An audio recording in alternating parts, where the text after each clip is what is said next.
Hello and welcome to our live show today. This is the first part of a three-part series where we'll be addressing three topics one by one. Today we will be talking about the origins of Islam. In the next show we'll be talking about the origins of Christianity.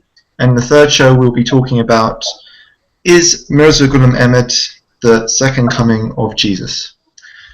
Joining us on each of these three shows will be a noted evangelist, Mr. J. Smith, hopefully soon to be Dr. J. Smith, we hope, and he's been working with Muslims for over 25 years, so we'd like to extend an incredibly warm welcome to J. Smith for joining us today on the show.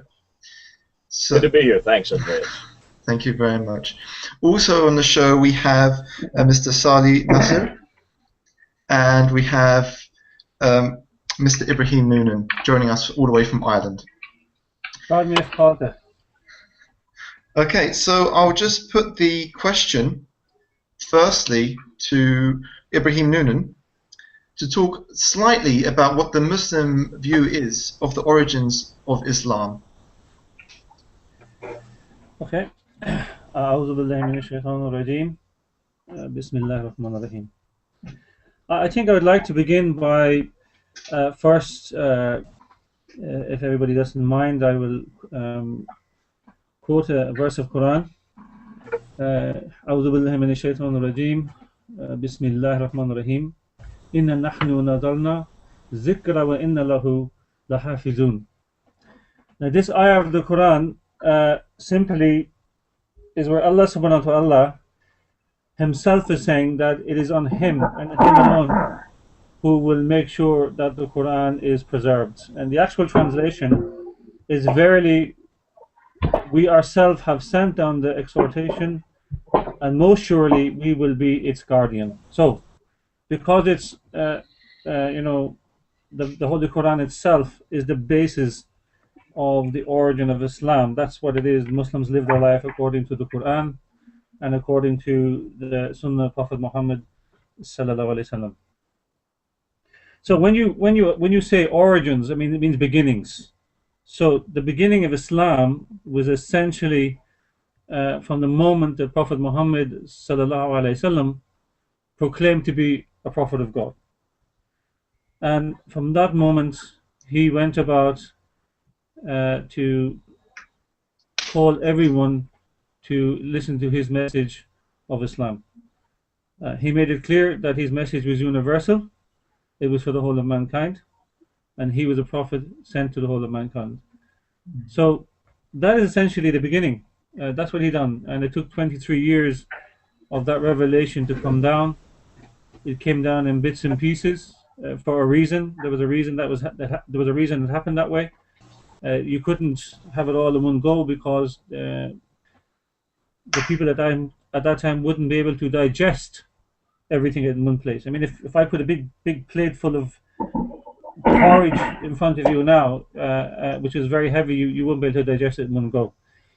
As I said, it took 23 years of that revelation to come down, and Prophet Muhammad sallallahu alaihi wasallam put into practice the very teachings of the Quran. In fact, he was called the living Quran, the living example of the Holy Quran. So essentially, this is the origins of Islam.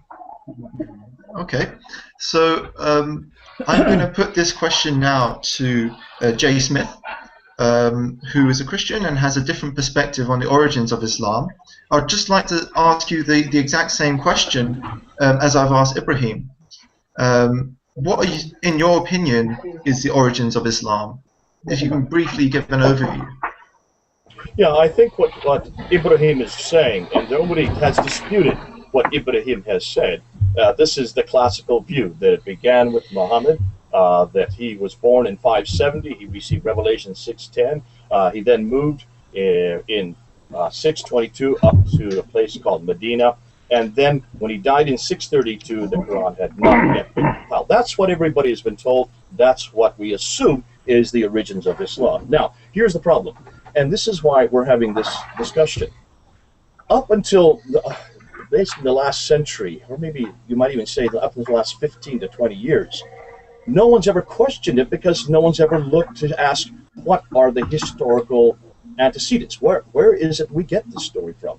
Now, everything that Ibrahim is going to tell me and everything that Saleh is going to tell me comes from the traditions. It's the traditions that give us the story. That's the Sirah of the Prophet, written by Ibn Hisham in 833. That's the Sahih Bukhari, the Hadiths of the Prophet, written by Sahih Bukhari, Muslim, Tirmidhi, Dawud, others. They only begin to write this down between 850 and 870.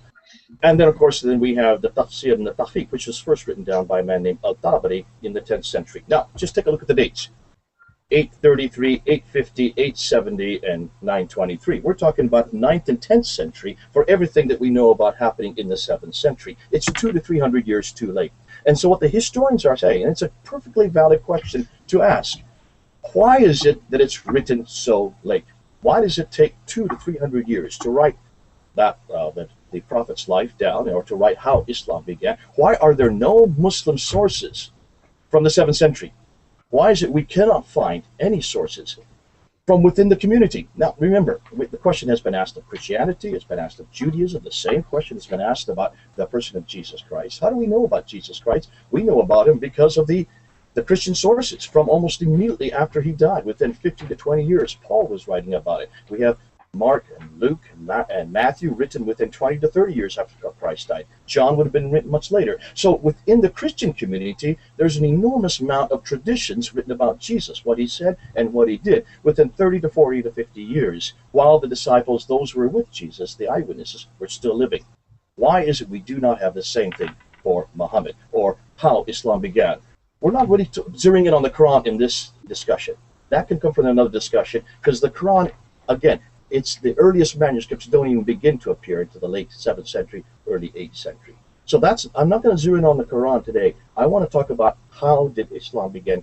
What do we know about this man named Muhammad? Where do we get our sources from? Well, and how authoritative are they? Well, you make some very good points, Jay. So I'd just like to put this question to Saleh and Nasser. Why is it that these sources were written quite some time after the death of the Holy Prophet? If you'd just like to explain. Well, look, at the end of the day, you have to sort of look at everything in perspective. You have to look at it as a whole. Every single religion, when it came into about, the Holy Quran tells us that every single religion came from God. Every true religion.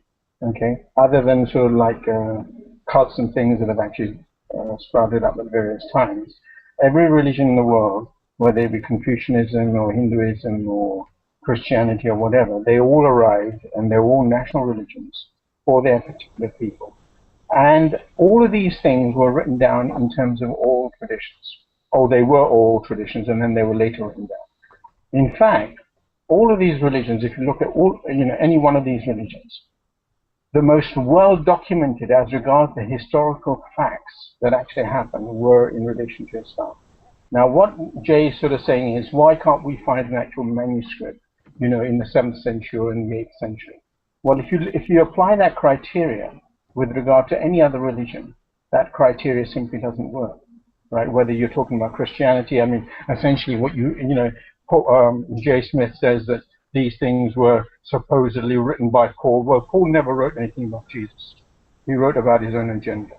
Okay, he wrote about his own things, which was his own corruption of Christianity. But even those particular things that were actually written down, when exactly they were written, nobody actually knows. The oldest parchments that we have, and they're little scraps in terms of the New Testament. They're little scraps of parchments which we actually have, and in fact they're in thousands and thousands of pieces. With regard to Islamic tradition, we have a completely different situation. First of all, if you look at the Holy Quran itself, because the source of Islam at the end of the day is the Holy Quran. Okay, it's not actually historical sources, it's the actual Holy Quran, and there's no point in sort of saying, well, what exactly, we need to put the Holy Quran on one side and then talk about Islam. Islam is the Holy Quran. Okay, the Holy Prophet Muhammad ﷺ, there's no doubt about it that he was the actual person who actually brought it into effect, and he manifested it throughout his whole life. Okay, now with regard to the Holy Quran, We know exactly. Remember, we're talking about the teachings, we're talking about the doctrines, we're talking about everything that's worth knowing about about Muslims and Islam is actually in the Holy Quran. It's not from with regard to what Ibn Kathir or Tabrizi or whatever else, what they actually said. It's not. As regards, the traditions, etc., the Holy Prophet Muhammad Sallallahu Alaihi Wasallam, in fact, the Holy Quran itself tells us that every single tradition with regard to the Holy Prophet actually has its source in the Holy Quran. And in fact, that is, as it were, the touchstone by means of which we can actually measure whether any particular hadith is correct or not. Now, the other thing that Jay said, that everything appears around about the 10th and 11th century onwards, is not 9th true. and 10th century. Okay. Well, the original, we had Bukhari, for example. Okay, Hazrat Imam Bukhari was 200 years later. But nevertheless, we had an absolutely strong oral tradition, because oral tradition was the way in which information was essentially passed on, whether it was in relation to Jesus or whether it was in relation to any other religion. It was through oral traditions, where you actually have an oral society where things weren't based on a university type of situation where people went to school and you had a high literacy rate and etc., etc. Everything was learned through oral traditions. If a person was a carpenter, how did he learn it? It wasn't through books. It was through, right? It wasn't through through books. It was learned through oral traditions. So at the end of the day, with regard to the oral traditions of the Holy Quran, we have a full record as regards how it was actually preserved from the time of the Holy Prophet Muhammad Sallallahu Alaihi Wasallam. Where's the Quran that I have? Well, okay. So in the meantime, just to keep it balanced. In the meantime, we'll get back to you, Saleh. To keep it balanced, we should make each point quite short. I'd like to put it to Jay Smith. What do you think about what Saleh has just said? Are there any flaws in what he's just said? Two problems. The first problem is, and let's start with the second problem, and then we'll go to the first. The second problem is, he says we base everything on oral tradition, and that's the problem. Oral tradition, by definition, can be manipulated, and it is manipulated. And the difficulty that we're having as historians is, this is a great empire. It's taking over, it's destroyed the Byzantine Empire, the Sassanid Empire in the east. They are now controlling that whole part of the world. Why did they not write down their conquests? More than that, why did they not call themselves Muslims? There's no record in the 7th century, until the late 7th century, of any people called Muslims. There's no record of any religion called Islam. Until the time of Abdul al-Malik, there's no record of any book called the Quran. Again, until 692, there's no record of any place called Mecca. Here's the real problem. Take a look at the city Mecca. Until 741, Muhammad died in 632. Just do your math, and you see there's a problem here. But that's the second question. The first question is, he says, let's do look at the Quran. Okay, fine, let's do look at the Quran. Take a look at the Quran and look at the geographical locations that are referred to in the Quran. There are about 65 geographical locations, or 65 references to geography in the Quran. Look at them. 55 of them, the majority of them, refer to 3 people. The people of Ad, the people of Thamud, the people of Midian. Look at those 3 peoples and tell me, where do they live? They do not live in the place of the Prophet. They do not live in Central Arabia. They do not live in Mecca or Medina. They're up towards Jordan. They're all up around Petra. It's 1,000 kilometers too far north. And that's why you've got to start looking at the Quran itself. And look in Surah 80, ayah 27 to 31. In Surah 6, ayah 99. It talks about fruits and vegetables. In Surah 56, ayah 63, the seed you sow in the ground. It's talking about this place where the Prophet came from, that he lived in a valley that was full of vegetation, that was full of loam, that there was olives there. There are no olives in Arabia. There is no vegetation in Mecca. Much of this is much further north. It says in Surah 37, ayah 33 to 38, that it's referring to the Prophet. When you go out in the morning, you come back in the evening, you go past this pillar of salt, referring to Lot's wife. That pillar of salt is up in Jordan, 1,000 kilometers too far north. And so even when you look at the Quran, the geographic locations within the Quran do not fit a central part of Arabia.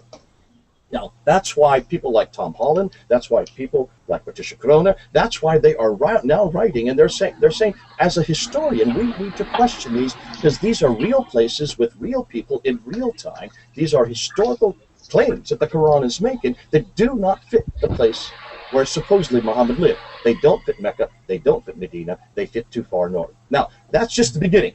We can get into some more specific examples. I think that's enough for Ibrahim to chew off for a while. Yeah, so you've made two major points there.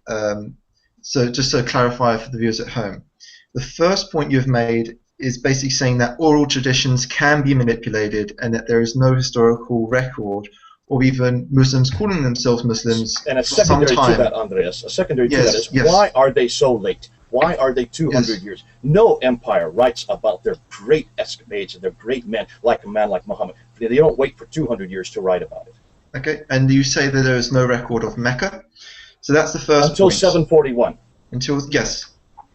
Until a certain time, which is kind of late, you're saying. Muhammad died in 632, 741, you're talking about more than 100 years later. Yes. And the second point you're making is that some of the geographical locations mentioned in the Quran don't seem to fit the description correctly of, say, you say olives did not grow in the region where the Holy Prophet there are no was olives raised. They're all from the Mediterranean. Olives only grow on the Mediterranean. So you say that there are some inconsistencies in terms of the geographical descriptions and the environments in the Holy Quran. So I'll give the first point to Ibrahim, so he can deal with that, about the oral traditions, they can be manipulated. Is there any records out there about Islam, Muslims, and so forth, historically? I'll put that to you, Ibrahim. Well, firstly, I'm surprised. I've read a lot of the works of Wood and Crone, and I don't agree what they said. And I think what's surprising me is that we know that the companions wrote down at the time of the Prophet Muhammad when he was alive on parchments and things the verses that were being revealed to him. We know that. It's mentioned in Bukhari, it's mentioned in Muslim and Abu Dawud. We know these things. So this is proof. When I use the word proof, let me say one there. I need to elaborate on this a little bit because a lot was said and a lot needs to be covered. I agree with Jay 100% in that for many years Muslims were not paying attention to this historical aspects and the possibilities of could the Quran or Islam have evolved like even like the New Testament and so forth. And for many years I used to wonder why Muslims were hesitant on this, even though there wasn't. There's many who wrote about it. Ibn Ishaq, as he mentioned, is one of them. So the thing is, if Jay is looking for evidence, the evidence is very simple. Firstly, it is the Quran. Okay, the Quran was not written in 7th, 8th century. It was written during the lifetime of Prophet Muhammad sallallahu alaihi wasallam. It's clearly documented. We know that Zayd bin Thabit himself was there, and he took down the very revelation. Out of 27 scribes, he was one of them, and he was the youngest. And he was lucky blessed because he had been there when the revelation came twice in the month of Ramadan. Therefore, he heard the revelation for himself, and he wrote it on whether it was bone, leather, whatever the case may be. They're there. We know that this was done. The hadith is mentioned about it. Now, the point is this. If Jay is saying there's no evidence of the existence of Muhammad or the mention of Mecca, this is wrong. I never said there's no reference of the existence of Muhammad. Please don't say that. Okay. No, please don't misquote me on that. Of course there's reference to Muhammad. And it's what we know about him that's going to be damaged. Yeah. Okay. No, the thing is this, that all the hadiths, yes, they were written in 200 years later, written down and compiled, but this doesn't mean there was nothing written down within those 200 years. Where is it? Because just like the Bible, just like the New Testament, we don't have the original Bible. We don't have. I want to finish my point.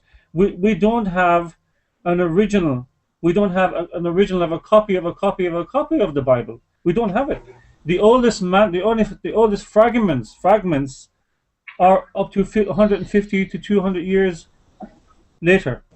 It took Christianity 325 years to decide upon the canon. out of 33 books. So we should be applying the same criteria that show us the evidence of a complete Bible. Sorry. Can I respond to that? I just want to finish. Sorry, Joe. I have to finish on this. The point is that why would if Jay is just focusing on those verses of Quran which talks about vegetation and these things, we can question the same thing in the Bible.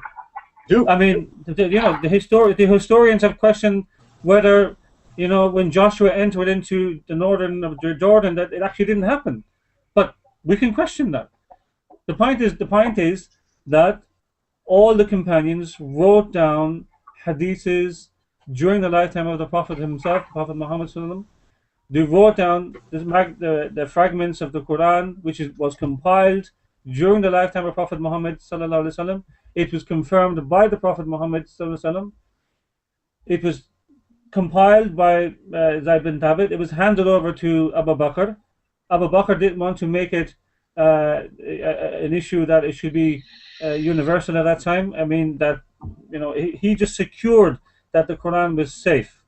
Then later on, during the time of Hazrat Usman, 7 copies which were checked from the copy of Hafsa, which was the daughter of Hazrat Umar, the wife of Prophet Muhammad sallallahu alaihi wasallam. That Quran is still in existence today in Istanbul and in Turkey and Uzbekistan. They're there. So that is evidence. The Quran, as our other brother mentioned, Nasser mentioned, the Quran is evidence in itself of the existence of Prophet Muhammad sallallahu alaihi wasallam. Okay, sorry, just I'll let Can I also say something? Sorry, just a sec. We have to give Jay good time, fair time. Yes. So I just want to summarize quickly Ibrahim's response and put it to Jay. Ibrahim was saying that although we do not have those original writings of those the early hadiths, we have the compilations, and it's kind of a similar case with the Gospels. He's saying. So, what do you have to say about that, Jay? Okay, and that's beautiful. And I thank you for that, Ibrahim, because I think you're nailing it down. You're making a story about how the Quran was written. But everything you just said about how the Quran was written, about Zayd ibn Thabit, about the fact of Uthman, about 7 copies, where does it all come from? Everything you just quoted to me does not come from the 7th century. It doesn't even come from the 8th century. It doesn't even come from the beginning of the 9th century. Doesn't come till the late 9th century, 870. That's 240 years after the fact for everything you just told me about how the Quran was put together, how it was written. And then you went and said that we can know that if we have the Quran because we have the Topkapi, which is in Istanbul, and we have the Samarkand, which is in Uzbekistan. Have you dated those manuscripts? Those manuscripts are 9th century manuscripts. They are not considered by authorities to be 7th century. The earliest manuscript that we now have our hand on, and you can go and see what's happening. Keep up with the latest research that's coming out of Paris, that's now coming out of Germany. The Sana manuscript is considered to be the earliest manuscript that we can get our hands on. Extant manuscript. That is dated to 705, during the time of Abd al-Malik.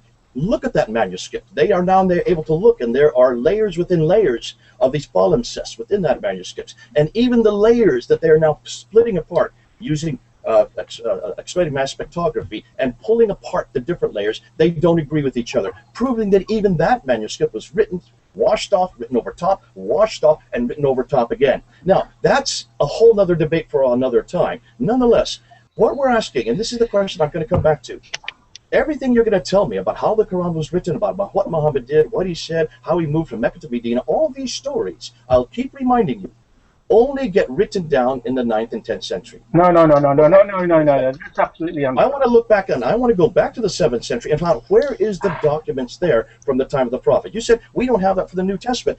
Absolutely, you're correct. For one very good reason. The New Testament was written on papyrus. Papyrus disintegrates within 100 years. But you've not kept up with the latest research. Look at the fragments that we do have. You said they come hundreds of years later. Are you aware of the fact that we now have fragments of the New Testament which include large parts of the New Testament. We have 12 of them from the 2nd century. We have 64 from the 3rd century. We now have a number 48 from the 4th century. You add that up, that's 124 manuscripts from the first 300 years of Christianity that you've not really been studying. And that's why you've got to keep up with the newest research that's going on. If you look at those 124 manuscripts, Ibrahim, you can reproduce the New Testament entirely several times over. With respect, Jay, I mean, I have been keeping up with them. I have one of the leading biblical scholars teaching me in Ireland. What's his name? He's a Dominican monk, okay? What's his name? Dr. David Wallace. Read Dr. David Wallace. This is irrelevant. The point is this. Your own manuscripts are as late as the Hadiths, 300 years.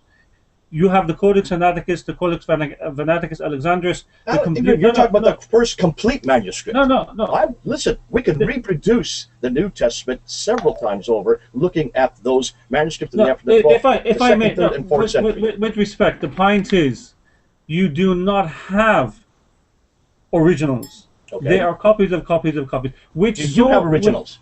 Should we expect to have originals? No, but that's another issue.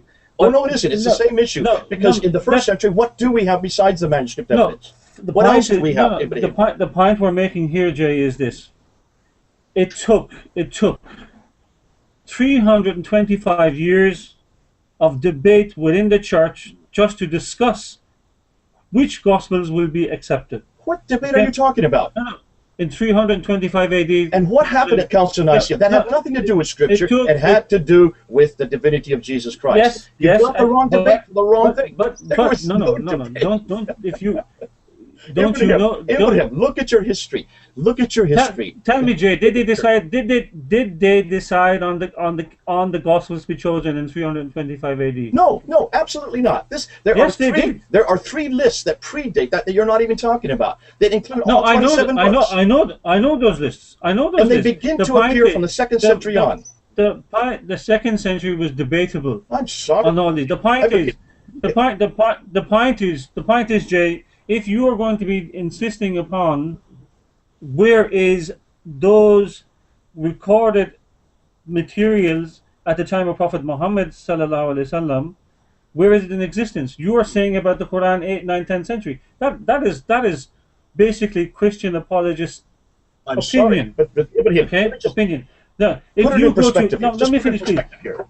If you go to the Dome of the Rock in Jerusalem, there's Kufi script written there, which dates 692 AD, which is well before 7th century. So it's not correct. It's not correct at all. This is my point. It's not correct. The fact is that manuscript and what's the date for Uzbekistan. The Uzbekistan, the Tashkent manuscript is what date? The scholars are claiming, Christian scholars are claiming, 8th century. But because you're claiming it was 7th, 8th century. But the manuscript which is there is the manuscript which is believed to be one of the 7 that was copied. Okay? Ibrahim. The argument that the scholars are making, that because it's written in Kufi, that Kufi was not written until 8th century. That first of all is nonsense. Kufi was written during the lifetime of Prophet Muhammad ﷺ, just like the Masoretic text, just like the Masoretic text. Kufi became a style of writing in 8th century. You're correct. It became a masterful writing at that time. It does not mean that it didn't exist, that it was not written during the time of Prophet Muhammad. It was written during his lifetime. By tradition, you're saying that. And listen, we're going to disagree on this, but let me just put this in perspective, Ibrahim. Let me put this in perspective. When you ask, why is it we don't have the originals for the New Testament? Remember, the New Testament did not become an empire immediately. You're right. It did not have the access to the material that the Greeks had, or certainly that the Romans had. Therefore, it was written on papyrus. Papyrus, as you are clear, and you agreed with this already, papyrus disintegrates very quickly. Within about 100 years, you have to then write copies of it. And that's why it's important that we do go beyond just the manuscript evidence. We also go to the translations.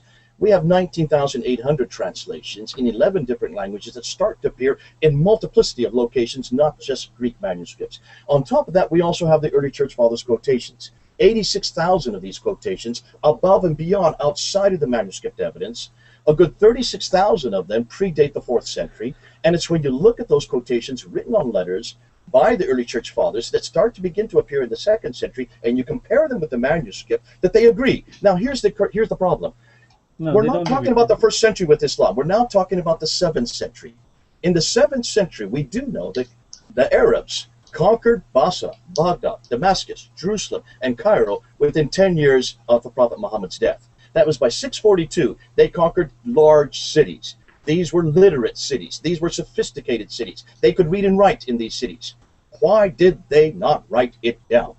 That's the question we're asking. And why did they not write it on material that would have lasted for today? That's what we're asking. And why did they wait 200 years? Not in the Hijaz, not even in Baghdad. Not in Constantinople. They wrote it in Baghdad, and they doesn't get written down until the Abbasid period, these traditions, about the greatest man in the whole history of mankind, according to Islam. And here's the other question that needs to come up. On top of that, take a look at the first Muslims, like Mu'awiyah. Let's look at Mu'awiyah in 655, when he takes over. Take a look and see. We have his inscriptions, we have coins from him, we have documents from him. Look at the caliphal protocols that have now been researched from the time of Mu'awiyah all the way up to Abd al-Malik. Look at their protocols, and up to the time of Abd al-Malik, up to 691, you don't have any reference to a man named Muhammad, who is a prophet. You have reference to Muhammad earlier than that, but not as a prophet. Nor people called Muslims. Hello? Nor religion called Islam. Now, these are historical statements I'm making, and these are historical questions I'm asking. Look, one of the problems that I'm really having with this discussion, let me tell you, is the fact that Jay is making so many wide claims on behalf of Christianity, and he's making so many wide claims about Islam, which are totally and utterly untrue, because you have to narrow it down, right? You can't say just because we don't actually have a manuscript from the 9th century that all of a sudden, all of the stuff that appeared in the 9th century was just made up. Okay, you can't say that. Plus the fact that the claims that he's made on behalf of the Bible are absolutely, totally and utterly spurious. Okay, you don't know who wrote them, and we're not going to deal with that issue. But let me just say one thing. You have one of two choices. Saleh, are you saying I'm lying? One second, please. Now, Jay, you've had a long time. Now, look, please, let other people speak as well. Are you saying I'm lying? No, I'm saying to you, you are making far too broad claims, and quite frankly, you are stating incorrect facts. Because you've got one of two facts. You've got one of two things you can decide. Either in the 9th century, all the Muslims got together, and all over such an enormous empire, all of the people just manufactured the Holy Quran and manufactured all their hadiths, and all of a sudden it just came into being. Okay? Is that no one's saying that? No one's saying that. Now let me just finish. We have Islamic traditions, for example, even with regard to the text of the Holy Quran. For example, if they get damaged, what we do is we actually burn them. And the reason we actually burn it is because of the fact that we do not want it to go into the rubbish, etc. We actually physically destroy it. So when, for example, through use it becomes unusable, okay, it's actually destroyed, and then we make new copies. Okay, it doesn't mean it doesn't exist. Okay, the entire edifice of Islamic civilization is based upon the Holy Quran. And all of these things, the information stated in the Holy Quran, for example, deals with the Big Bang. It deals with the destruction of the universe. It deals with issues and mistakes which are within the Bible. For example, in the Bible, it talks about the fact that at the time of Joseph, the Pharaoh... Are we going off on a different subject now? No, please, Jay. Now please listen. Saleh, we're not talking about the science of the Quran. That's a whole other subject for another debate. Now you don't want to let other people speak. Now, for example, it says... With regard to the king of Egypt, it says it was a king of Egypt, okay? And whereas the Bible, for example, says it was Pharaoh. Whereas now, historically, we know that the title of Pharaoh was not assumed at the time of Joseph. This came along much, much later. Similarly, with regard to, for example, the places which are mentioned in the Holy Quran. In the Holy Quran mentions, for example, the city of Iram, which is now only recently in the 1990s been discovered because it was buried within the deserts of Arabia. Previously, Christians used to say, oh, this place never existed because we have no historical record of it. Well, guess what? We found the historical record. Similarly, the Holy Quran talks about, for example, the Big Bang. You know, all the Christians used to say, well, you know, human being, you know, about the creation of the universe, that you know, the Holy Quran says this and that, but you know, this isn't stated in the Bible, etc. It's not stated in the previous books. But we actually have that information now, and now we find that it is fully in accordance with science, with logic, and similarly with regard even to evolution. For example, the Holy Quran actually says that the creation of man was through an evolutionary slow process. Science is every single day, it's actually every single day, Islam is being validated by the by science itself. And this is a fact. If I could actually laugh, excuse me, guys. But the fact that you can't actually find... Can I respond to that? Sorry, guys, if I could just interject now, please. The Holy Quran itself is, in fact, the touchstone by means of which everything else can be measured, including the oral tradition. Okay, Saleh, you've made a very big point, and we're sorry. At the end of the... For example, even all those please, I think were made within the Bible, they have all been corrected. They've all been corrected. Every single one of those mistakes has now been found, and it can actually be. Okay, Saleh, we'll get back to you. Saleh, we'll get back to you. Sorry, Jay, I'll just be a sec. I just want to quickly clarify things for the viewers at home, just to make things clear, and then I'll get straight to you, Jay. Just a sec, if you can give me that time, sir. So, I just want to ask you a question, because you talk about the documentation of the Hadith not being compiled until, say, the 9th century you mentioned. I'm asking you, because Saleh is saying that, where did it come from? Did a bunch of Muslim guys get together and say, we're just going to create this documentation? And you said, no, I don't think that happened. In your opinion, Jay, what do you think happened? How did this documentation come into being? Okay, great stuff. And I think all of you need to read this book. How many of you have read this? I haven't read it. It's called In the Shadow of the Sword. Yeah, I don't think I'd waste my time reading it. Listen, if you're going to say that, then then you're invalidating yourself. If you'd only read only Muslim material, be careful. This is not a Christian book. This has nothing to do with Christianity. Listen to what I'm saying, Saleh. These are the best in their field. Dr. Patricia Corona was head of department at Cambridge University, also at Oxford University. She's now head of department at Princeton University. You can't just dismiss her and say, I don't want to read her. Dr. Robert Hoyland was head at Oxford University when I got to know him. Dr. Patricia Corona reads and writes 15 languages. Hoyland reads and writes 18 languages. These are not floozies. These are not people, they're not even Christians. This is not a Christian critique or a polemic. This is a historical polemic. And what they're finding and what they're saying is going to bother you. You've got to listen and you've got to read their books. Okay, don't just dismiss them and say, I don't want to read them. No. It's this material that's now coming out that's asking the questions I'm asking today. I did not make up this material. Not only this book, the newest book that's come out, you have to read, is called Quranic Geography. This is probably the most damaging book to the whole historicity of the Quran itself. If you want to talk about the Quran, read this book. Okay, so Jay, I'll get to you in a sec, Ibrahim. So Jay, I asked you a question, and so let me tell you what I believe happened. Very briefly, could you explain where did these hadiths come from, like Bukhari, like which we believe is the most authentic source of hadiths? Well, I believe they did come from the 9th century. What happens is when you look and ask almost everything that they are finding, and what they're doing is they're going back to the 7th century and reading the material that they find. They find Arabs who are conquering. That's not in doubt. They are conquering these cities. That's not in doubt. But these Arabs don't refer to themselves as Muslims. That's what's interesting. What's more, these Arabs are coming out of the central part of Arabia. That's not in doubt. They're taking over much more sophisticated cities. That's not in doubt. What happens when you have Bedouin who take over cities? They cannot run them. So they use the people that are there. They leave the people that are already in place to run the cities. And they have garrison towns outside. These garrison towns are well known of. We know about this. This is all historical material. No, you're making too many allegations which are undefined, Jay. You can't do that. It's all here in the book. Andrea would like to say something. They didn't call themselves Muslims. Obviously, you need to have an Arab identity. So when did that Arab identity begin? Sorry to intercede, guys. From now on, please only speak if I address you. That would be best. Yeah, well, I'll give everyone their points briefly. Yes. One point at a time. You can't make 50 points and then expect the other person to somehow be able to respond to them. Well, we just have to do our best, okay? Andreas, I'm trying to answer this question you asked me. Okay, so real quickly, Saleh. but from now on, guys, when I address you, please speak. Yeah, Please continue, Jay. Sorry. Yeah. Now, if you have these people who have come out of Arabia, they've taken over much more sophisticated cities where Judeo-Christian hegemony control takes over. How do you create your own identity? That's why they're now looking back at Abd al-Malik. It's Abd al-Malik is being chosen is the one that we're finding out that is creating that Arab identity.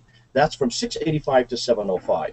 Once you create an Arab identity, you've got to have a prophet. You've got to have who has a book. That's why I agree with you. There are Quranic material that starts to appear during that period. What's your evidence for your statement? You can't the sort of manuscript. Okay, excuse me. Okay, Saleh, again, please. I will get to you, and then you can pose these questions afterwards. The Sodom manuscripts are that evidence. What's more, we can see it on the coins. You can see this evolution happen on the coins. Coins don't lie. And you can see the images that suddenly get replaced with script in 691. And it's in 691 that the first reference we have to Muhammad as a prophet appears on any documentation. We don't have any documentation except one coin by Ibn Zubad in 685. That's a good 60 to 70 years after Muhammad. That's the problem. It's not for 60 to 70 years that identity around Muhammad starts to begin. Once you have the prophet, then you have the book. Once you have the book, you've got to compile the book. So you can see there's many different traditions that are coming together at that time. Okay, I'd just like to get to Ibrahim now. So I'll just summarize what Jay has said. Jay has basically said that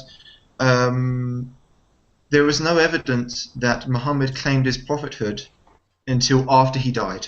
And he's saying that this happened, according to coinage, roughly 40 years after the death of the Prophet, because he believed that. It seems to me that Jay is saying that the Arabs got together, conquered cities. 60 years, not 40, 60 years. My apologies. 91. My apologies. So it seems to me that Jay is saying that the Arabs got together, conquered some cities, and then got together a book and tried to create this identity of a prophet. This is kind of the information I'm getting from Jay. It was an evolutionary religion. So I'd just like to put it to you, Ibrahim. What actual historical evidence is there that Muhammad claimed his prophethood that dates back to around, before his death or just after his death?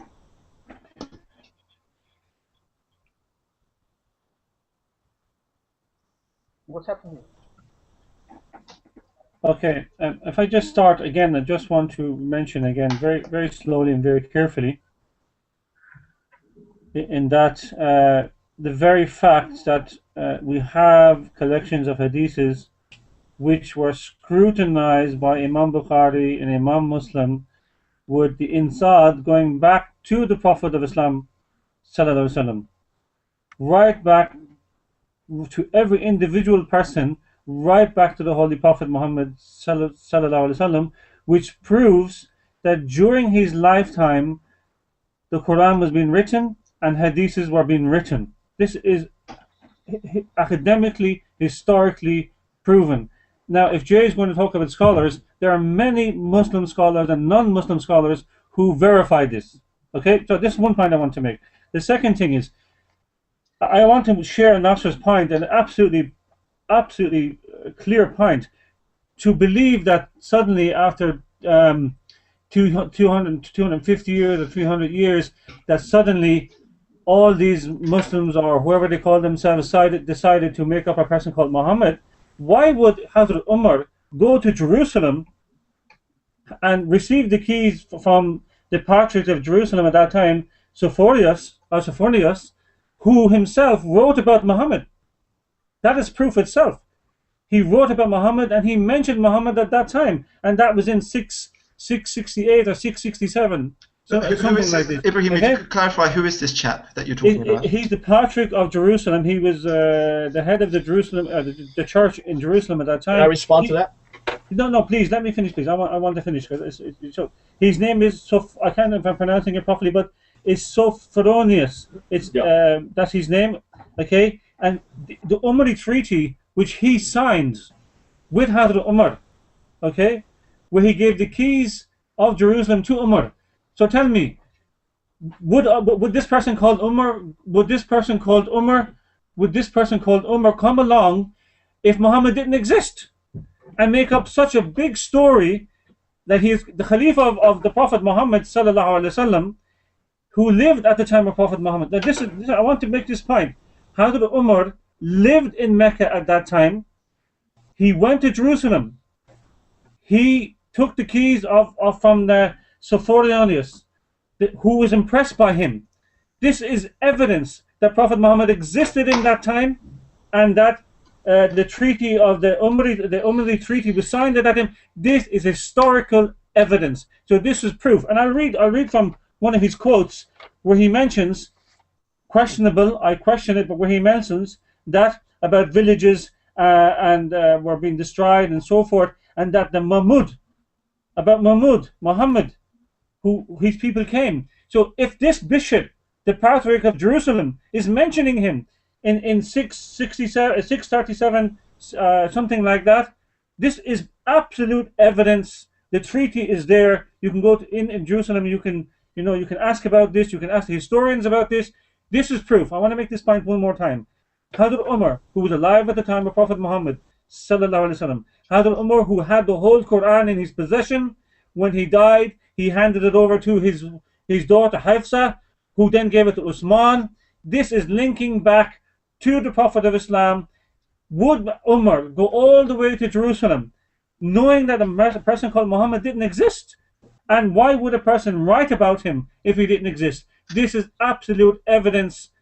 And the thing is, Quran, with respect to her, I tried to meet her a couple of years ago in 96, 97, when she was in Cambridge. She wouldn't meet with me. Okay? So it's very simple. This is evidence in itself. This what I've just told you now, from Christian, from historical Christian history. Okay? Okay, so yeah, I will let you speak, Jay, and I'll get to you after Jay's rebuttal, Saleh. Okay, so then you'll be able to speak then. But this has been brought up many times. I'll let you speak. Just one sec. We have basically a question from Ibrahim, which you're about to give a rebuttal to. But also there are some viewers at home who are asking questions. I just want to get them involved in the show. So one of them is mentioning about these parchments of the Quran that you said date and maybe 200 years or 300 years after the Holy Prophet. They're saying that carbon dating is dating some of these parchments to actually within the life of the Holy Prophet. So what do you have to answer about that as well? So two questions I'm putting to you about the carbon dating of some of these scriptures that we have of the Holy Quran, and about the point that Ibrahim just made. Okay. Let me just go back to Ibrahim. This is one that's brought up all the time, the Sophronius and Ummah. The irony is that no one can find this document. It's quoted all the time. It's supposed to be in Jerusalem. No one has been able to find this document in Jerusalem.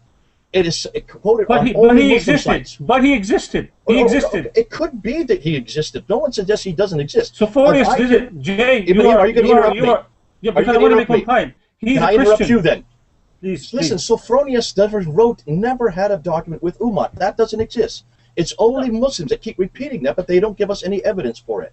It comes up all the time on Islamic sites. It's in Christian books. It up again. It's in Christian books. Listen, you go and show me where this document exists in Jerusalem. Show me one. No one can find it. It started as a rumor that has now taken a life of its own. Now, getting back, we do have documents that do exist. The Doctrina Iacobi from 634 that do name Muhammad. No one doubts that Muhammad didn't exist. I'm repeating it again. I do not say he didn't exist. Yes, he existed. That's not in doubt.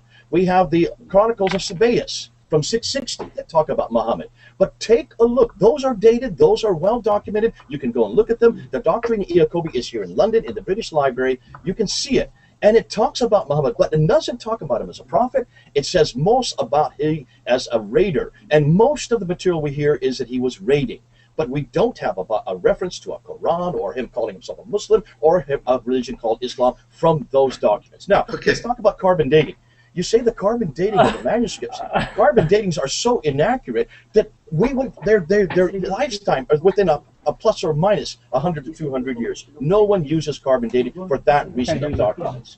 They always give a percentage probability that it is within a certain date. Accelerated mass spectrography. That's within 20 years. It's an established science, and I know. They're not making up the probabilities. They give probabilities based on sound scientific evidence. Absolutely. So we can't say that. We can't just disregard carbon dating. We've got to take those. The carbon datings. Listen, there is many fragments of the Quran that pre-exist even the Quran. if you have any doubt, just look at the Quran. It comes from other sources. We can see many stories in the Quran have their antecedents back to the 2nd century, such as the reference to Cain and Abel in Surah 531. That comes from the doctrine. That comes from the Talmud of Jonathan ben Uzziah. The story of Abraham in Surah 21, 51 to 71. That comes straight out of the 2nd Talmud of Rabbah. So these are well known. These are documents that predate the Quran. That we don't doubt. What we're saying is, look and ask: Are there any evidence? Is there any evidence for a man named Muhammad who was a prophet who led a religion called Islam, and he led people called Muslims from the 2nd century? I can see that Saleh is absolutely burning to talk. I like his passion. We're going to put this straight to you, Saleh. What evidence is there that the Holy Prophet claimed prophethood during his lifetime? And any additional points you want to make, but try and address that issue if you can. Look. At the end of the day, if one sort of says, well, what is evidence is there that any letters went by the Holy Prophet? Sorry, I can't hear you. Yeah, I'll email it to you. We have two people speaking at once. Sorry, please go. Okay, look. At the end of the day, one has to sort of stick to a particular rules. As I said, you have to be discreet about what exactly you're saying and what's your proof for actually saying it. Merely saying that there are these historians who actually got big letters behind their name and they're professors of Cambridge and they're this and that, and they have raised these questions, doesn't mean squat. It doesn't mean anything, okay? At the end of the day, even in asking a question, they've got to have a basis for asking the question. Okay, they know, for example, that all things in the past, they weren't that bothered about actually keeping the actual physical manuscripts about these things and saying, well, we can't actually find this and we can't find a coinage. I mean, Jay himself mentioned, for example, that in 685 there's a coin in which it's got the name of the Holy Prophet Muhammad, peace be upon him. He's got his name on it. Well, that in itself, okay, that's evidence in itself. But if, for example, one was to say, well, there's no coinage, and therefore we're not going to believe it, well then in that case, then you won't believe in anything. You won't believe in Abraham, you won't believe in Moses, you won't believe in Jesus, you don't believe in anything. So in reality, these are just objections which are being raised in order to throw dust up in the air, in order to confuse people, in order to create doubt, where in reality it's a nonsense argument. It's not an argument at all. Second point I want to make is the Quran does not need manuscripts to prove its validity. It does not need anything. The Quran is proof in itself, because the information that it gives you is information that could not have been received from anywhere else other than the Creator. Now we know, for example, that there is the Big Bang. The detailed information regarding the Big Bang is actually within the Holy Quran. We know now that evolution took place. The Holy Quran specifically talks about the processes of evolution and how man from an absolutely from being created from water and from various elemental forces which are within clay and which are the amino acids, and then progress through the plant chain and through the animal chain until ultimately it became mankind. Okay, so the Holy Quran actually documents this in a way that was totally unimaginable. So don't imagine that we rely on pieces of paper and we rely upon documents or some sort of coinage where it says, oh, well, there's a mention in the Quran, therefore we will believe it. The Quran does not need help from anything, okay? If you want to discuss the validity of the Quran, then we need to have another program about this. And we will then show, as regards every single point, and again, we've got to be specific about this. One of the things I really don't like is that, we make 10 allegations and then say, well, okay, now you answer it. Well, that's not possible. You have to be discreet. You say this particular verse, for example, he mentioned the verse about the fact that, the Holy Quran mentions, well, you pass through these lands and, and you see, therefore, these are all areas which are in the north of the country. So what? What does that mean? It doesn't mean anything, because the Holy Quran, for example, even with regard to the Mi'raj, where the Holy Prophet Muhammad went on his night vision, he actually described in the Hadith all the places, even though he had actually not gone to the particular places. He actually described all those things. What's happening? Okay. Can I respond to that now?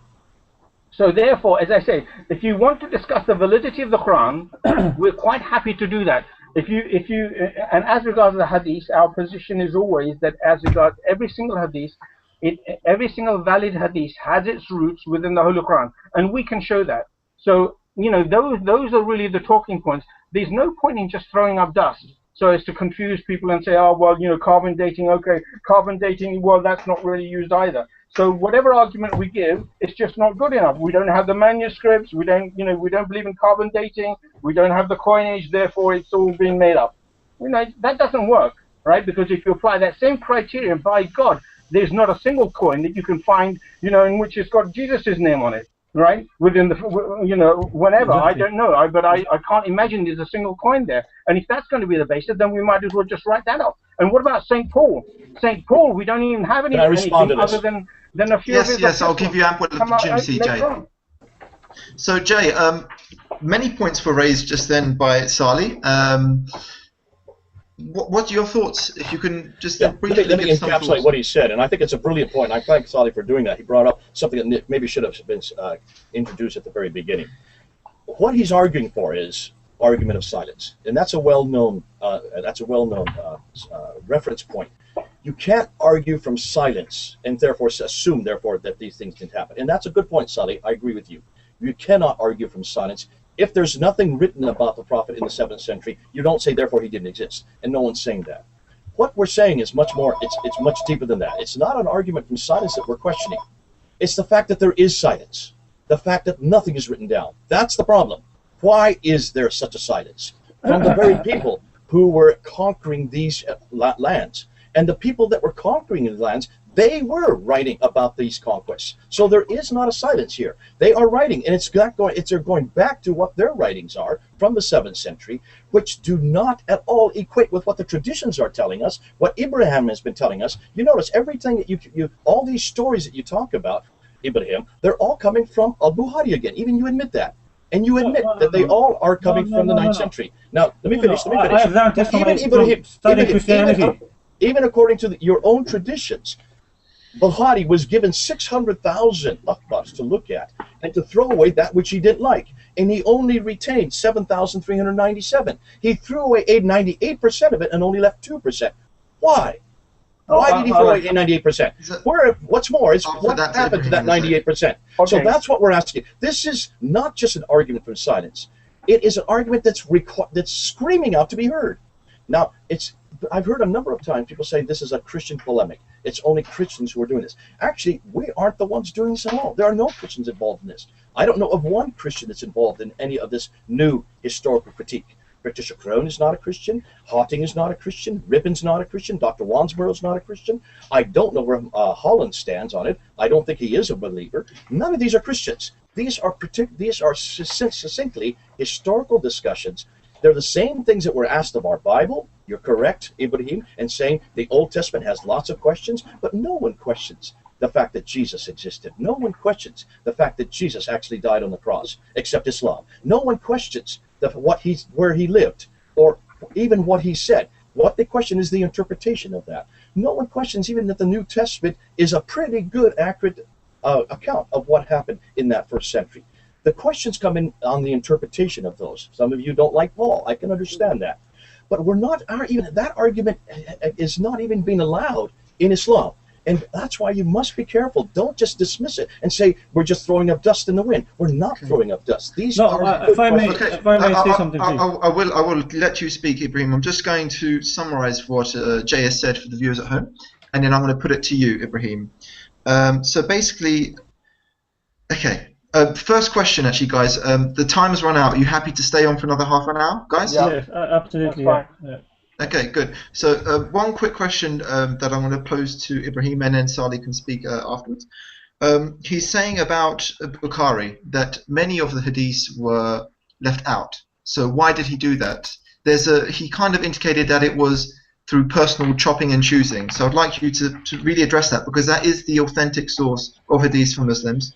And if there are any additional points you'd like to make, please do so. Thank you. Yeah, but before I discuss about Bukhari, I want to read from a book which, as Jay said, people should read Holland's book. Perhaps Holland and Jay and them should be reading this book. Okay, I don't know if you can see it. It's from an Islamic scholar on the compilation of the Holy Quran. It's a brilliant book, academically sound and proven. What's the name of the author? Yeah. The author's name is Abu Amr Yasser Ghadi. Okay, he's in Medina. Okay, well, I was there recently. Okay, now just on one point, Imam Malik, who has written his own compilation of laws and teachings of Islam, just after 100 years or so of the life of Prophet Muhammad sallallahu alaihi wasallam. When did Imam Malik die? So, No, it Ninth was century less again. than that. It was less than 100 years. Much less. less than 100 years. Yes. My point is, you can link this further back, and I'm going to quote you from him.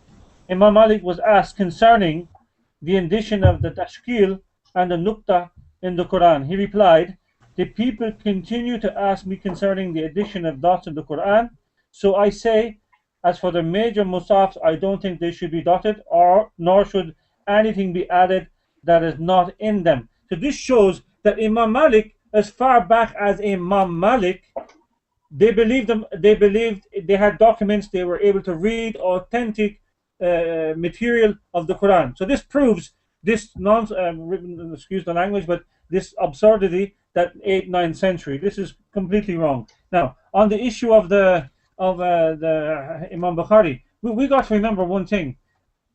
Imam Bukhari, for whatever reason, he decided to take on this huge task in collecting everything that the Holy Prophet Muhammad sallallahu alaihi wasallam said and done.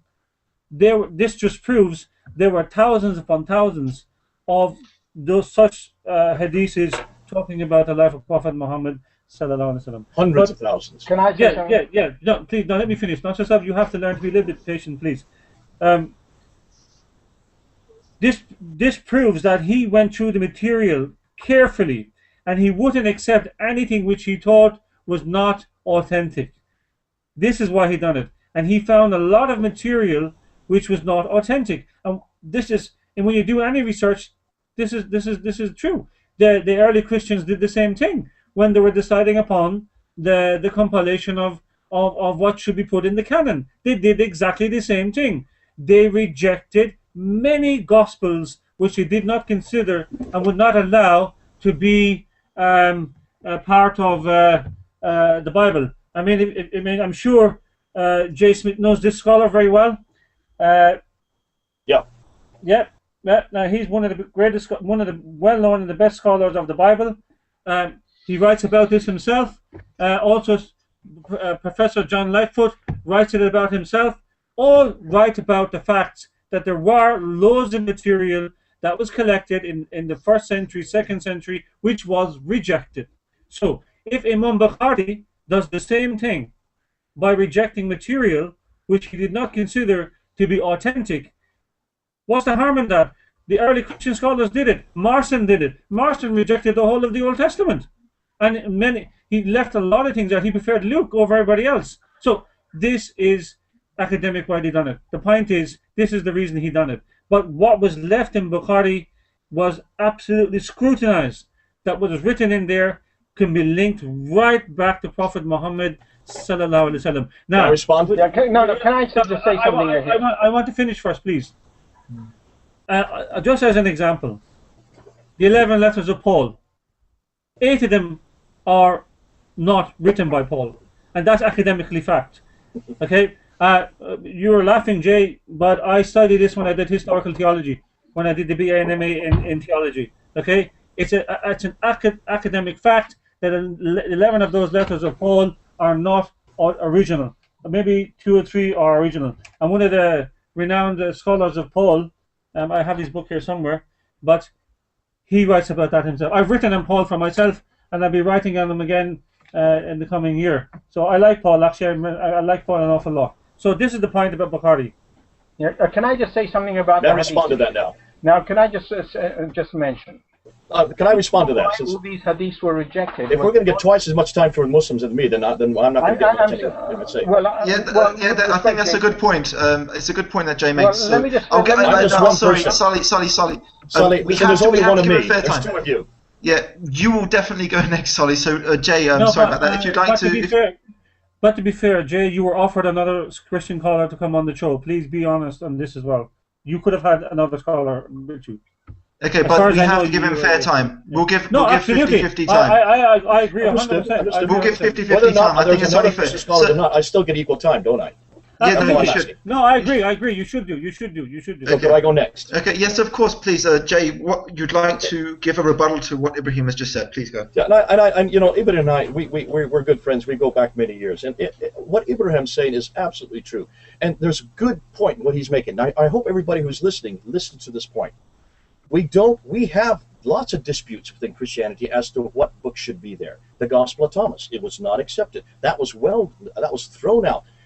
The Gospel of Judas was not accepted. The Gospel of Barnabas was not accepted. These are books that are well known, and they're still there. You can read them. You can go in your library and read them. We didn't destroy them. We didn't get rid of them. We kept them there so everybody could read why they weren't accepted. The reason they weren't accepted is because they were Gnostic writings. This is a sectarian group that did not believe that God would take on human form, that did not believe that salvation would come through a physical form, that from anybody that a God it would be on earth, that God did not die. So the Gnostics were well known. We know, everybody knows about the Gnostics, but we don't destroy them. We didn't destroy any of those books. That's the beauty of Christianity. We leave the books there so everybody can read them. You can read them even today in the 21st century. Here's the problem. Al-Bukhari was given 600,000 akhbars. Where they came from, we don't know. Obviously, they've been accumulating over the 200 years. He takes and he throws out 98% of it, only retaining 2%. Just 2%, 7,397. What does he then do with the 98%? They're destroyed. Why were they destroyed? No, they weren't. See, that's the problem. We want to look at them. I'd like to see why he didn't choose them. I'd like to know whether there's a lot of historical gems that we can get out of them. Okay, so I would love to know what his criteria is, what his agenda was. And that's what we're asking. Christianity, we don't burn anything. You already admit it. You burn things and you don't like them. Listen, even in Al-Bukhari, in volume 6, 509 and 510, it says that Uthman burned the first manuscripts of the Quran. We don't burn manuscripts. We leave them there so everybody can look at them, so that people can see why is it the manuscripts that were chosen are the authentic ones. Okay, so I'm going to put this to Saleh now. So Saleh, if you'd like to give a rebuttal to all the points that Jay has just made. But can I just quickly say one thing? Jay says that we don't know where we get the hadith from. If you can address that point as well, please go. Look, the hadith, the Holy Quran actually tells us, it says, "Ati Allah wa ati Rasul," right? You obey Allah and obey the Messenger. Now, it also says that, you know, that every single thing that the Holy Prophet Muhammad said was based upon the Quran. So the hadith, every single genuine hadith has to have its roots in the Holy Quran. Now, when these compilers of the hadith, when they set out, I mean, Hazrat Imam Bukhari himself, and he spent a lifetime actually going from town to town to town to town in order to find all those people who said that they had valid hadith. Now, he went there, he examined them because the criteria for hadith is far, far higher than anything that you have within the New Testament or within the Old Testament. With regard to those, you don't know who wrote them, okay? You have names on them, right? But the reality happens to be that you don't know who wrote them, when their oral traditions were, what the chain of authorities were. The reason why Hazrat Imam Bukhari rejected so many was because his criteria was so strict. He actually had a criteria that every single person within those chains of authority should be of high repute. And that's why what you have is, in the various compilations, you will actually have many hadiths in which you have one set of chain of authority, because when the Holy Prophet Muhammad was actually talking to people, he would have lots of people there, and each one of them would then relate what they had actually heard through their generations. And then the various compilers, they actually went to those people who said that they had these hadiths, and he went there and then they compiled them, and provided they had a chain of authority. Now, if they didn't actually have a chain of authority, they were rejected. But even as regards the character of those people, because you have a whole science, if Jay really wants to know as to how these hadiths were actually compiled, then he needs to learn about the science of how of the criteria which were actually used in order to cull out all those hadiths which did not have the correct chain of authority. And very, very often you would have, for example, 10, 15, 20 people who may have actually heard the Holy Prophet Muhammad, or maybe even more, may have heard him, and there would have been all of these chains of authority which would have been passed down, but some of those chains of authorities would have actually been preserved because people actually knew that I heard it from my father and he heard it from his father and he heard it from the, and then they went as regards each person within the chain, and that's called the Asma al-Rijal, the characteristics of men as regards their personal character. Though their personal characters was also recorded, and in many cases the hadiths were rejected because of the fact that the personal character of any person within that chain was not deemed to be worthy, right? Was not deemed to be credible, or in any way lacking. For example, many hadiths were rejected merely on the basis, now this may surprise a lot of people, were rejected merely on the basis that one person within that chain of authority had actually at one stage had actually urinated outside, right, in public. Merely because of that one characteristic, they found out that this particular person, even though he might have been truthful throughout his whole life, but it was actually known that he had actually done such a thing.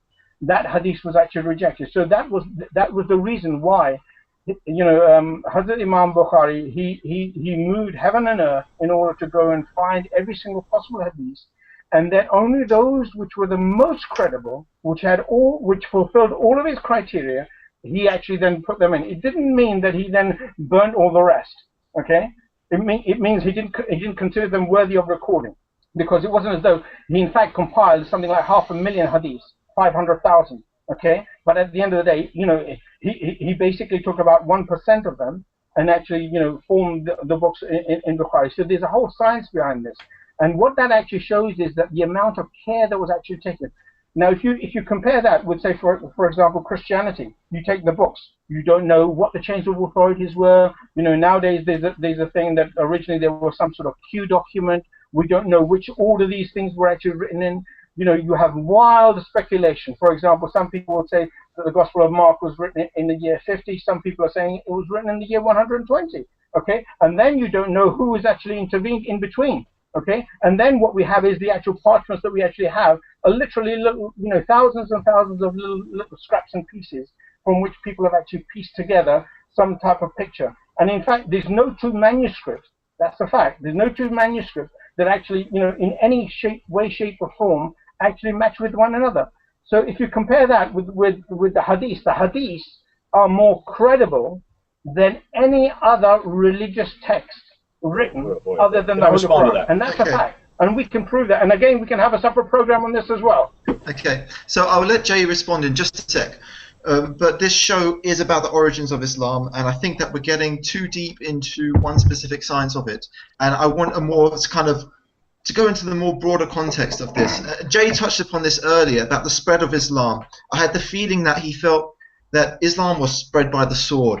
So I would like you to give a quick rebuttal to that, Jay, if that's okay. But then also I would like to give your perspective of how Islam initially spread. Did it spread by the teachings of Islam, which we believe, or did it spread by the sword? We're in some ways it's good that we're getting back to this again. There's no doubt that it's spread by the sword. I don't think anybody who's a historian today would suggest any other. We do know about the many raids of Muhammad himself, just from your own traditions. But I'm not going to go to those traditions because, as I've said over and over again, I think a lot of those traditions are much too late to be held credible. When you look at how their historians are, when you look at what the historians can come up with, we do know that these Arabs came out of the desert. There were two big empires at that time: the Sassanid Empire in the east, the Byzantine Empire in the north. The Sassanids had the Lahmids who were paid to keep the Arabs in the desert. The Byzantines had the Ghassanids who were paid to keep the Arabs in the desert and not to be a problem for them. That worked as long as they were paid. But you remember, and if you do know your history, from the 5th and 6th century up until the 7th century, the Sassanids and the Byzantines were warring back and forth. They basically just diluted their treasuries. They did not have money left. They were impotent. And that's why once the money was not coming into the Lahmids and the Ghassanids, they just let the Arabs move out of the deserts and take over. And they did take over. It's well documented. They took over Basra, Baghdad, Damascus, Jerusalem, and Cairo within 10 years. By 642, the 5 great cities of the Levant were then conquered. Now, as they conquered, they came and the people wrote down about these conquests. And it's those documents we're looking at today. The conquests are, people do conquer. Who are conquered do write what who conquered them. And what's fascinating is what they're telling us. But they didn't just stop at those 5 cities. We do know that they went right across North Africa, right across all the way to what is now Spain today, and all the way the other direction, all the way to India. So by the end of the 7th century, from Spain in the west, all the way to India in the east, that whole swath of land came under their control. That didn't happen by just preaching. That all happened by the sword. We're not permitted to say that in school today. We're not permitted to talk about the conquest of the Arab nations. What we are permitted to talk about is the Crusades, and everybody can talk about that, but we're not permitted to talk about these conquests. Well, now, that's why we have you on this show, Jay, today, so you can have your word, and that's the whole point of this show, so that everyone can have their opinion put forth, and we can discuss this openly. And we're not going to shy away from anything. So please continue. So, now, can I talk about the traditions again? Quickly, please. Our friend Saleh. We'll try to be as quick, but then Saleh took an awful long time. If you look and you ask, when you look at and see what those traditions are, here's the question I'm going to keep coming back to. It's a great story that Bukhari was given 600,000 ahbas based on names. We know these as Isnad. The whole science of Isnad is now in doubt because none of those names wrote anything down. I don't care how many names you give me, and I don't care how great they were or whether or not they urinated or didn't urinate. That's not the point. The point is, why did no one write this down? Why is it all based on oral tradition? In a period when there was no need for oral tradition, because you have people that were educated. The Quran, you tell me, was written in that time period by a man named Zayd ibn Thabit, another one by Ubay ibn Ka'b, another by Ibn Masud, another one by Ibn Musa. That's 4 different Qurans that we now have from your traditions, from the traditions say were written in the 7th century. So certainly there was writing going on. So how is it they did not write down the Prophet's life, the Prophet's sayings, or how Islam began? Why was this not written down? Conquerors always write about their conquests. If you have any doubt, come down to the British Museum and just look at the Assyrian period, look at the Babylonian period, look at the Persian period. They're all artifacts written by conquerors who write about their conquests. Islam is the only religion we can find that does not have internal sources from within their own jurisdiction, from within their own peoples who write about how their religion began until 200 to 300 years later. That's a problem. And since it's the same problem I started this discussion with, it's the problem I'm ending this discussion. Okay, so I'm going to put the next question to Ibrahim Noonan Saab. Basically, Jay is saying, again, it's a similar question, which I think that we have addressed.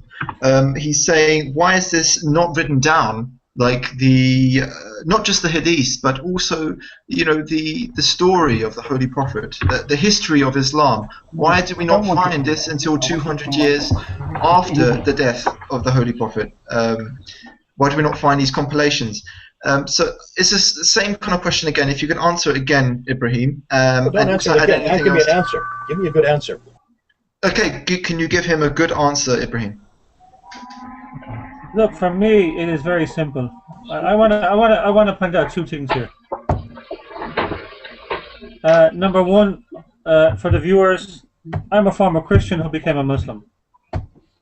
Okay, so I didn't just accept Islam for nothingness.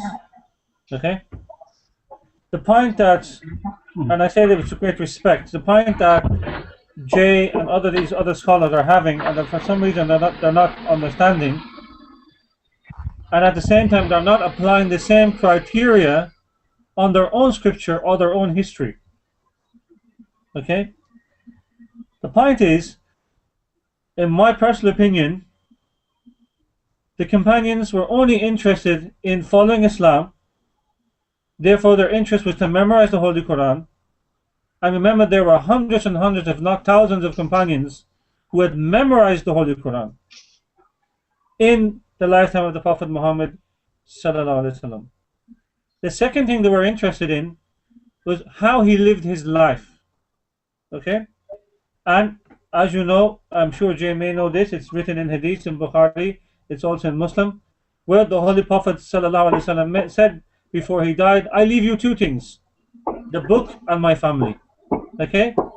So this is proof that in his life it was written. Okay? It's also written that he said to the companions, again you can find it in Bukhari and in Abu Dawud and these traditions, where he clearly tells and guides the companions, do not mix the Quran with the hadiths that you're writing down. So they were writing things, and they were writing about his life. Now, you forgive me if I say this, why would they write about his history at that time? He was alive. He was still alive. Why would they write about what he'd done and how he conquered and these things while he was alive? They were writing about what he was teaching them.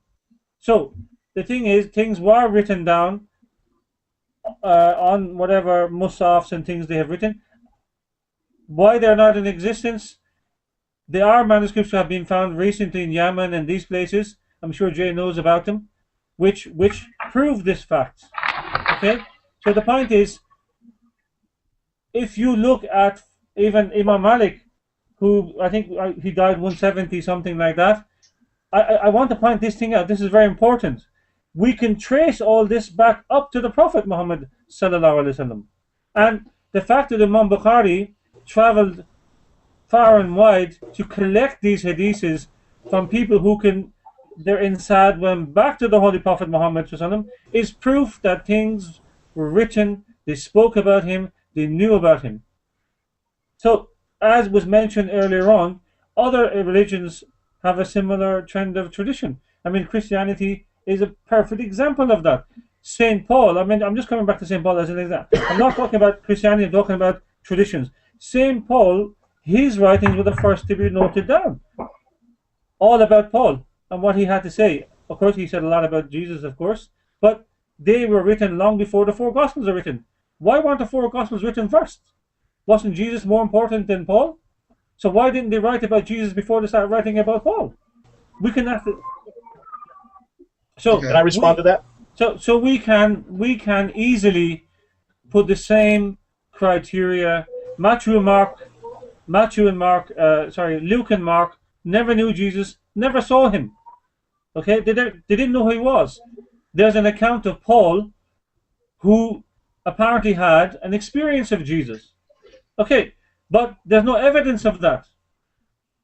You know, there's no evidence. It took Paul 15 to 18 years to go to Jerusalem to even meet the apostles. So we can ask a lot of questions also. Does this mean that Jesus didn't exist? Does this mean that because this material is not there that we reject it? No, we don't. This is the only problem I have with Jay's argument and Dr. Holland. And by the way, Jay, I will read that book. I must get my hands on the book. I'm quite open to reading that book because I think we should read that book, and I think Muslims should read that book. Okay, and because it is there, and we have to respond to it. So I've read many books which is written by scholars against the Holy Quran, and I have no problem with that because I believe we have enough evidence on the Quran on the existence. I want to mention just one last thing because you mentioned I can make one more point. I don't agree with Jay's point of view that Islam was spread by the sword. Okay, Spain, the conquest of Spain is a perfect example of that. 500 years of peace. 500 years of Muslims, Jews, and Christians living in harmony is well documented, well written about.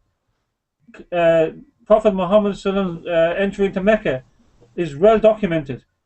There was a scuffle in the beginning entering into Mecca, but after that, not one sword was raised. North Africa, the spread of the Islam into North Africa was not done by the sword. If Jay himself read the Christian history, this is what I was taught when I was studying historical theology, that the North Africa was not spread by the sword. Indonesia was not spread by the sword. Can I respond to all this? Can I just butt in as well? Sorry, Saleh, you have to give Jay a chance to respond, and then you can speak. So what I'm saying is that just like the Crusades, and I agree with Jay, the Crusades, he admits it himself, no Christian scholar, academic scholar can deny what the Crusades did. They killed thousands and hundreds of thousands of people, in the name of Jesus Christ. We don't blame Jesus Christ for that. We don't blame him at all. So the same as with Islam. Islam, there may have been some areas where Muslims unfortunately did some things, but this is not the fault of Prophet Muhammad ﷺ, and this is not the teaching of the Holy Quran. So the Islam was not spread by the sword. Jazakumullah. Thank you. That's a debate. We can have a whole debate just on that, and I would love to do one just on how did Islam whether or not Islam use the sword or not. Now we're not going to agree because you're not going to go back to the historical reference points that I'm going to suggest. Let's go back to your first suggestion, and that is again you keep on coming back to Imam Malik. Do you know when he was born? He was born in 204 AH. So you're talking about 9th century again. You're still quoting me only 9th century material. Everything you quoted today has come from the 9th century. And that's the problem. I'm sorry, I'm a broken record. But all you can tell me is what the 9th century people believed. And what they redacted back on what must have happened from the 7th century. Thank God in Christianity we don't have that pump. Because what you're saying to me, if we were going to use the same criteria on Jesus Christ and what he said and did, we would have to start, we wouldn't begin till the 3rd century. No reference point to the 3rd century. The beautiful thing is that those people that didn't know Jesus Christ almost immediately started writing about it. Take a look. You said that Mark didn't know Jesus, and neither did Luke. Obviously, no, they didn't know Luke. Luke or Mark did not know Jesus. Luke says that in the very beginning of Luke and also the very beginning of Acts. He says, "Oh, Theophilus, I've taken upon myself to write what you have told me." Who is he talking to? He's talking to the disciples. It's the disciples that gave Luke the story. It's the disciples that gave Mark the story. Matthew did know Jesus Christ personally. So did John know Jesus Christ personally. John and Matthew were there with him for the last 3 years of his life. And they wrote exactly what he said and did. Now, the beauty of that means you have eyewitness counts. You have witness counts to get it from the eyewitness. But Buhari was not even living at that time. He was living 240 years later. So that's the problem we're dealing with. Just look at the dates and just look at compare the two together. You'll see the corpus of material that we have on Christianity is so much greater than anything. Okay, all right. Okay, guys. I'll let Saleh. We have very little time, so literally, can you give us an answer to that in just 2 minutes? Look, we're not going to go back into the documentation issue. At the end of the day, I think we've gone enough as regards the reasons why you don't actually have the documentation. It doesn't mean that nothing happened before the 9th century. I mean, that's just a matter of common sense. But I don't really like this idea. As I said, we need to deal with discrete issues. And unfortunately, Jay has the habit that when he's dealing with one issue, he then slips in a whole load of other things, and then he presents it as being fact. For example, he said that in history, Islam was definitely spread by the sword. Well, let me quote to you something which comes from Islam at the Crossroads by Dalasi, and he was the professor, renowned historian and senior lecturer at the University of Bristol. He says, history makes it clear, however, that the legend of fanatical Muslims sweeping through the world and forcing Islam at the point of the sword upon conquered races is one of the most fantastical, absurd myths that historians have ever repeated. Now, that's number one. Secondly, I would like to say that as regards you Christian nations, where have you gone? You've gone to Australia. You wiped out the Aborigines. Are we going to get into this? Is this what we're talking about today? These are all Christians. Listen, let us Andreas, remember. I'm not going to listen to this. I'm not going to listen to this. South America, if you want to talk about this, that's for another time. Now you see, Jay, you have to have a little bit of restraint. Keep to what we're talking about. To a response that we have no idea what are prepared to give to you. Okay, guys, just one sec, guys, just a sec, quiet, please. Let me finish now. No, quiet, please. If you're going to sit there, guys, just one sec, please. There is a difference between the religion of Islam. Guys, Saleh, please be quiet, please. I beg of you, please. So, Saleh, please, you have to respect our guests. You have to let me finish. You've made a point. We made a point. Okay, right, he made allegations against Islam that Islam has actually spread through the sword. I'm just telling him what Christian nations have done. Yeah, but we're talking about the origins of Islam. They then have to, if they say that every single action of every single Muslim is the action of Islam, that's a completely absurd situation. I think that. No, wait, guys. No, it's not saying. Guys, please let me speak. I'm trying to present this show, so please let me speak and don't interrupt. We're talking today about the origins of Islam, so we should merely speak about that. I think Jay is very well aware of the origins of Christianity and what later happened, whether or not that is the teaching of Jesus Christ. It's not the teaching. Exactly. I think that he has that same feeling. It must be, because Christians did it. Doesn't mean that's not how it works. Well, you know that. Because what we know Islam today is not the true Islam. Muslim actions. So guys, we're going to finish the show today. Can't have it both ways. Guys, we're going to finish the show today, pretty much now. It's been amazing to have you on the show, Jay. Thank you so much. I know it's been pretty tough on you today, but to finish this show, I'm just going to give a quick summary of what was discussed, and then I'm going to give each of you an opportunity. Just give one sentence to the public, to the viewers that are watching. Basically, I want you to give them one sentence of advice of how to pursue the truth. But let me summarize the show first. So today we spoke about the origins of Islam. We had an evangelist, Jay Smith, come on the show, who raised many points, talking much about the Quran and the Holy Prophet, whether or not he claimed prophethood in his life. Then we gave some responses about the authenticity of the Quran and Hadith. Now I'd just like to end the show by asking each of you in turn to give just one sentence, literally 10 seconds, for those out there who want to pursue the truth of advice. Please, I'll give this to you first, Jay. Yeah, I'll end by quoting Tom Holland himself, who said, it's interesting when we look at Christianity. Now, Tom's not a Christian. So, but when you look at most of the great empires, we can pretty much know how they began by the people that participated. We can go back to Christianity and find out how it began. We can go back to Judaism and get it from the people that actually were part of it. The one problem is when we come to Islam. How it began and how it then grew does not come to us for 200 to 300 years after the fact.